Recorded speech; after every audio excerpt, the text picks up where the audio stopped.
저희가 항상 건홍주 셋이 모여서 촬영을 하곤 했었는데 셋이 모두 모여서 촬영을 하는 게 쉽지가 않더라고요. 시간이 나기가. 그래서 이제는 유닛을 결성하게 되었습니다.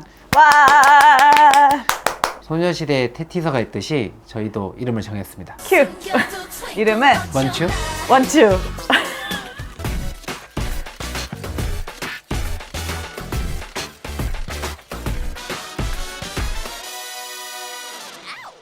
지난번 저희가 연애상담 라이브를 했었는데요. 거기서 이제 성교통과 관련된 질문들이 올라왔었는데요. 그래서 저희가 오늘 영상을 준비했습니다. 성교통이란 뭐죠? 당했다. 내가 먼저 했었어야 되는데. 성교통이 뭐죠? 조용! 성교통은 뭐 말 그대로 우리가 관계하면서 통증이 생기는 거, 그거를 성교통이라고 얘기를 하고 있는데, 근데 나 궁금한 게 남자도 성교통 있나요? 삽입이 아파서 안 된다든지, 관계를 하려면 피스톤 운동이 있어야 되는데 그런 피스톤 운동을 아파서 못 한다든지, 아예 관계가 끝난 다음에 통증이 너무 심하다든지. 삽입할 때 처음에 아픈 통증도 역시 포함되고 골반의 성기가 여성의 자궁을 밀면서 발생하는 통증도 성교통이고, 관계를 하면서 이제 마찰에 의해서 끝나고 나면 자결감을 느낄 수 있는데 손짓 뭐야? 마찰에 의해서 생기는 자결감. 이 성교통의 가장 큰 문제는 뭘까요? 반복적으로 되면 그 성관계를 계속 피하게 된다는 게 일단 문제죠. 맞아요. 성관계라는 것도 남녀 사이에 되게 큰 부분인데, 성교통이 계속 되면은 이제 여성분은 아프니까 당연히 피하게 되는 거고, 남성분은 그러면 또 그거를 억지로 강요할 수도 없는 거고, 그러다 보니까 사실 좀 서로의 관계에 있어서도 큰 문제가 될 수 있는 것 같아요. 선천적으로 처음부터 관계가 힘들었던 사람들도 있을 거고, 관계를 잘 해오다가 갑자기 어느 순간부터 성교통이 생기는 경우가 있을 거란 말이에요. 처음부터 성교통이 있었던 분들은 1차성 성교통이라고 할 거고, 괜찮다가 나중에 뭐 어떠한 원인에 의해서 생긴 경우를 또 2차성 성교통이라고 얘기를 할 수 있을 것 같은데, 각각의 원인은 어떤 게 있을까요? 1차성 같은 경우는 성기가 들어가려고 할 때 너무 수축을 해버리는, 질경련이 너무 심한 경우도 1차성 성교통이라 할 수 있을 거고. 손짓이 계속 있으시네요. 서로 갔다가 앞으로 갔다 뒤로 가 환상. 해부학적으로 성기가 들어가려고 하는데 소음순이 안쪽으로 너무 말려 들어가서 불편한 경우도 있고, 지립구 주름이라고 말하는 천여막이라고 말을 했었죠. 너무나 타이트하고 딱딱한 경우에도 역시 성교통이 발생할 수 있습니다. 이거 같은 경우는 사람마다 너무 다르게 생겼는데, 유난히 두껍고 그냥 좀 쫀쫀한 밴드처럼 생겨있는 경우가 있어요. 그래서 검진할 때 봐도 여기는 성기 삽입하면 너무 아플 것 같은데 라는 생각이 들 정도로 굉장히 쫀쫀한 밴드처럼 있는 경우도 있어서, 그런 것들도 하나의 원인이 될 수가 있고, 또 하나는 이제 몸의 근육 자체가 그냥 나도 모르게 확 수축해서 좀 밀어내는 거죠. 성기가 들어오는 거를. 그동안 관계를 잘 해왔었는데 어느 날 갑자기 어느 순간부터 성교통이 생겼다. 그런 원인들로는 또 어떤 게 있을까요? 남자친구가 바뀌면 발생할 수 있습니다. 남자친구가 바뀌었을 때 뭐 여러 가지 문제에서 성교통이 생기나요? 남자친구가 바뀌었을 때 충분한 전이, 그러니까 애무를 하지 않고서 일단 바로 바지 내리고 삽입을 하는 경우는 역시 분비물이 적어서 통증을 유발할 수 있습니다. 충분한 전이가 없었을 경우에는 아무래도 이제 뻑뻑하게 되고, 이제 충분한 윤활이 되지 않은 상태에서 삽입을 하면 당연히 아플 수밖에 없겠죠. 관계를 할 때 성기의 크기에 따라서 지립구 주름이라고 했던 그 밴드 형태가 신축성이 있기 때문에 찢어지지 않으면서 충분히 벌어질 수가 있어요. 이렇게 있다가 이렇게, 너무 많이 벌어졌네. 이렇게 벌어질 수 있어요. 오늘 손을 너무 많이 사용하시는데요. 이게 벌어질 수 있는 정도를 벗어나면 천여막이 찢어지는 거죠. 그러면 관계를 할 때마다 상처가 나 있으니까 계속 통증을 느끼게 됩니다. 나이가 들면서 여성 호르몬이 좀 줄어든다든지 건조함이 생기고, 그러면서 질 쪽이 점막도 좀 창백해지고 얇아지고, 이런 경우, 지립구도 좁아지잖아요. 그런 경우에도 또 성교통이 후천적으로 생길 수가 있고요. 갑자기 염증이 생겼을 때, 그럴 때도 성교통이 유발될 수가 있습니다. 외음부염이 생긴 경우에는 그 부분이 이제 쓸리기만 해도 따갑고 가렵고, 맞아요. 그리고 가려운 상태에서 이미 상처가 나 있으면 통증을 유발할 수 있으니까. 또 하나는 자연분만을 하신 경우가 조금 더 많기는 한데, 회음절개를 하게 되는 경우가 많고, 혹은 회음절개를 안에서 회음부에 손상이 생기는 경우도 있잖아요. 그런 경우도 봉합은 잘 되고 겉으로는 문제가 없는데 계속 불편하고 힘들어하는 경우가 또 있어요. 탄력이 없어지는 거죠. 원래는 네네. 우리 질 쪽이나 이제 골반 근육이 굉장히 탄력이 있어서 늘어났다 줄어들었다 할 수 있는데 상처가 한번 났다가 그게 치유가 되면은 그 섬유화가 되면 단단해지니까 딱딱하니까. 탄력이 없어지면서 통증이 생길 수가 있는 것 같아요. 배란기 같은 경우는 윤활액이 나오는 정도가 다릅니다. 이제 배란 직전에는 우리 몸 자체가 임신을 잘하고 성관계를 잘할 수 있도록 그런 내 몸에서 그런 호르몬들이 나오고 분비물들이 나오게 됩니다. 관계 자체도 훨씬 더 하기 편하게 돼 있고 손이 계속 여성의 몸도 에스트로겐이라는 성분이 내 몸을 이렇게 와.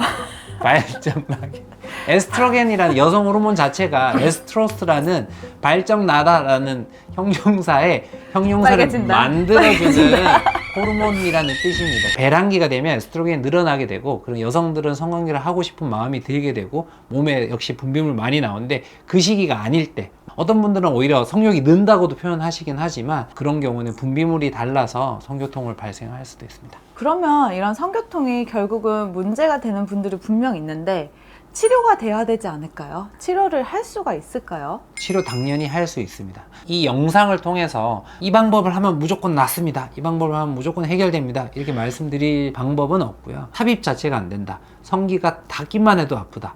성기가 닿아서 자궁을 밀 때 아프다. 성관계 끝나고 나서 아프냐? 어떤 상황에서 성교통이 유발되는지 따라서 당연히 다를 수 있습니다. 만약에 좀 내가 갑자기 건조한 느낌이 든다든지 아니면 전이가 충분하지 못해서 애액이라고 얘기하는 분비 윤활이 좀 잘 안 된 것 같다. 그럴 경우에는 관계할 때 사용할 수 있는 윤활제 같은 거 있잖아요. 러브젤이나 이런 것들을 좀 사용해 볼 수가 있고 그 외의 원인들 그리고 지속적으로 간다. 그럼 결국은 병원에 와서 한 번씩 체크를 해보고 확인을 해야 되는 것 같아요. 통증이 심해서 성기가 들어가지 않는 경우에는 성 파트너의 성기 자체가 본인이 지금 한 번에 삽입할 수 있는 성기의 크기보다 클 수 있습니다. 남자의 성기가 크고 작고를 떠나서 질 자체가 받을 수 있는 수준이 다를 수 있는데 그걸 조금씩 넓힐 수 있는 확장기를 이용해 보는 게 도움이 됩니다. 우리나라에서는 아직 그거를 의료기기나 이런 걸로 출시하고 있지 않아서 구매가 조금 힘들지만 외국 직구를 통해서 구매할 수 있고 바자이나 딜라테이터라고 검색할 수 있습니다. 아예 그 외국에서는 이런 처방을 많이 주더라고요. 그래서 저의 환자분 중에 이제 외국에 사시는 분인데 이제 한국에 잠깐 들어와서 이런 성교통 때문에 진료를 본 적이 있거든요. 그랬더니 그쪽 의사가 이런 것들을 이제 처방을 내렸다 사용하라고 했다더라. 이런 걸 사용해봐도 되겠냐 이런 거를 물어보시는 걸 보면 편하게 많이 처방을 해서 사용을 하시는 것 같다라는 생각을 했었어요. 또 이 영상을 보시고 그러면 일단 또 직구를 해야 된다. 직구를 해서 구매를 하시고 또 바로 넣기부터 하시기 전에 상담을 받아보시는 게 진짜 중요해요. 젊은 여성분들 중에서도 뭔가 건조함을 느끼는 분들 같은 경우는 여성 호르몬 질정이라든지 아니면 예전에는 여성 호르몬 크림 같은 것도 많이 있었는데 그런 거를 사용을 해보시면은 건조함이 좀 호전되면서 성교통이 사라질 수도 있어요. 질 건조증에 의해서 생기는 통증이라면 병원에 가시면 해결할 방법들이 좀 더 있습니다. 출산하고 난 다음에 조직이 단단해져서 성교통이 생기는 경우는 이 주사제제를 사용함으로써 증상이 좀 호전될 수도 있어요. 통증을 유발하는 부위가 딱 그 부분이 있는 경우에는 주사를 이용하기도 하고 마지막에 안 되면 그 부분만을 절제하는 방법도 있긴 한데요. 지금 영상을 보시고 수술 결정하시진 않고 수술은 언제나 마지막으로 고려해야 되는 그런 방법이라고 생각을 해야 될 것 같아요. 근데 이제 많은 분들이 궁금증을 갖는 것들이 좀 있을 수가 있는데 성교통과 불감증은 같은 것이냐? 라고 물어보실 수가 있거든요. 어떻게 생각해요? 저는 한 세모 정도? 맞아. 네네. 저도 그 정도 세모 생각하는 것 정도. 같아요. 불감이란 거는 성관계를 통해서 뭔가 만족스러운 느낌을 받지 못하는 거잖아요. 통증이 동반되는 즐거움은 그 즐거움이 반감될 수밖에 없죠. 만족을 충분히 하셨던 분들도 계속적으로 성교통이 심해지면은 요즘에는 하기 싫다 이런 식으로 말씀을 하시기도 하거든요. 그래서 어느 정도는 관련이 있는 것 같아요. 2차성 성교통을 유발할 수 있는 원인 중에 또 하나가 산부인과 질병 중에 자궁내막증이라는 게 있죠. 자궁 안쪽에 있는 내막이 다른 곳에 가서 생리를 한다고 생각하시면 돼요. 저희가 자궁 내막증에 대한 영상을 많이 찍었었는데 자궁 내막이 골반 안쪽에 들어가서 여기저기서 생리를 하면서 유착 밴드를 만들게 돼요. 성관계를 할 때 말캉말캉한 게 아니라 자궁이 유착에 의해서 당겨지고 스트레치 되기 때문에 거기서 이제 통증을 유발하게 되는 거죠. 경구피임약을 먹고 성교통이 생겼다는 분들이 있는데 그건 어떻게 설명해 주세요? 경구피임약이 많은 역할이 있는데 그 중에 하나가 또 질건조증이 생기는 경우가 있잖아요. 윤활이 잘 안 되면서 성교통이 좀 생기는 건 아닌가 라고 정도 생각합니다. 근데 이제 윤활제 사용하려고 그럴 때 솔직히 말하면 남자들은 겉에 사용하는 거니까 마치 이렇게 로션 바르는 것처럼 그냥 큰 생각이 없을 수 있는데 여자들은 내 몸 안에 들어온다는 느낌이 드니까 거부감이 생길 수가 있다? 아무 윤활액이나 쓰는 것보다는 FDA 승인도 되고 좋은 윤활액을 사용을 하셨으면 좋겠어요, 남성분들. 지켜보고 있다. 쓸 때 조심해야 되는 게 수용성 있고 그다음에 실리콘 베이스가 있고 오일 베이스 있는데 오일 베이스를 쓰면은 콘돔이 찢어질 수가 있어요. 그렇기 때문에 확인을 하고 사용을 하시도록 해야 됩니다. 다행히 질은 굉장히 잘 늘어난 조직이기 때문에 처음에 윤활액 사용하면서 관계를 지속적으로 갖게 되면은 좋아지긴 좋아져요.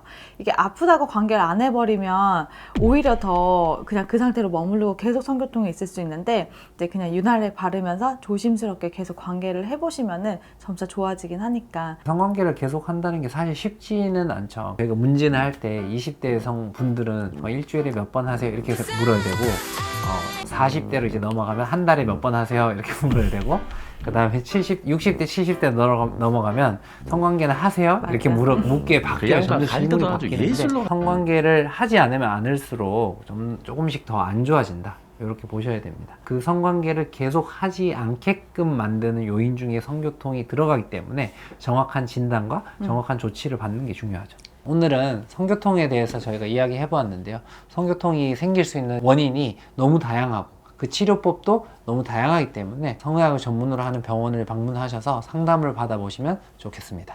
지금까지 하나요? 해?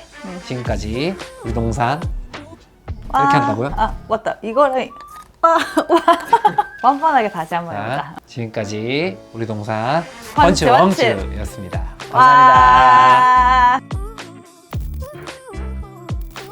그럼 우리 여기가 다 보이는 거구나. 배꼽 보이세요? 배꼽? 나는 명치 정도. 난 명치 위에 배꼽이야. 나 배 그렇게 안 높아. 나 상체가 되게 길어. 나 요롱이야. 배꼽이 여기야. TMI.